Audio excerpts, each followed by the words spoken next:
બોટાદના દીનદયાળ ચોક પાસે તાજેતરમાં બનાવવામાં આવેલા રોડમાં તંત્રની બેદરકારી સામે આવી છે। ટાવર રોડ પર પથરાયેલો ડામર ઉનાળાની તીવ્ર ગરમીમાં ઓગળતા રાહદારીઓ અને વાહન ચાલકો માટે મુશ્કેલી ઊભી થઈ છે। ચીકણા બનેલા રોડ પર અનેક લોકો લપસી પડવાના બનાવો પણ સામે આવી રહ્યા છે, જેમાં મહિલાઓ સહિત અનેક લોકો ઈજાગ્રસ્ત થયા હોવાનું જાણવા મળી રહ્યું છે। એટલું જ નહીં, અનેક લોકોના ચંપલ પણ તૂટી ગયા છે। આ ઘટનાનો વિડીયો સોશિયલ મીડિયા પર વાયરલ થતાં રોડની ગુણવત્તા પર ગંભીર સવાલો ઊભા થયા છે। સ્થાનિકોમાં તંત્ર સામે ભારે રોષ જોવા મળી રહ્યો છે અને હવે બેદરકારી બદલ જવાબદારો સામે કાર્યવાહી કરવાની માંગ ઉઠી છે। બોટાદથી વિપુલ લુહાર સાથે B1 ન્યૂઝ, વડોદરા।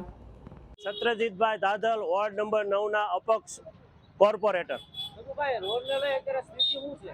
અત્યારે તમે જોઈ શકો છો, સવારે 10:30 થી લઈ રોડની પરિસ્થિતિ બહુ ખરાબ છે। જનતા પરેશાન થઈ રહી છે।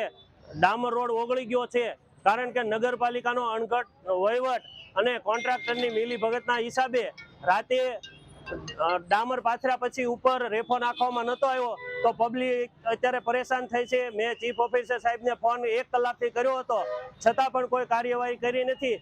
અને આપ જોઈ શકો છો ચંપલ કેટલા પડ્યા છે અને વડીલો, બહેનો, માતાઓ હેરાન થાય છે, બુઝુર્ગો પણ હેરાન થાય। હાથ પકડી અને આપણે ટ્રાફિકના જે અધિકારીઓ છે એ મદદ કરી રહ્યા છે। અત્યારે ધૂળ ઉડાડે છે તો લોકોની દુકાનોમાં તે પણ તકલીફ પડે છે, તો યોગ્ય કરવા મારી બોટાદ નગરપાલિકા અને 40 સીટો ભાજપને આપી છે, તો કોર્પોરેટરો એકેય પણ દેખાતા નથી, તો યોગ્ય કરવા વિનંતી।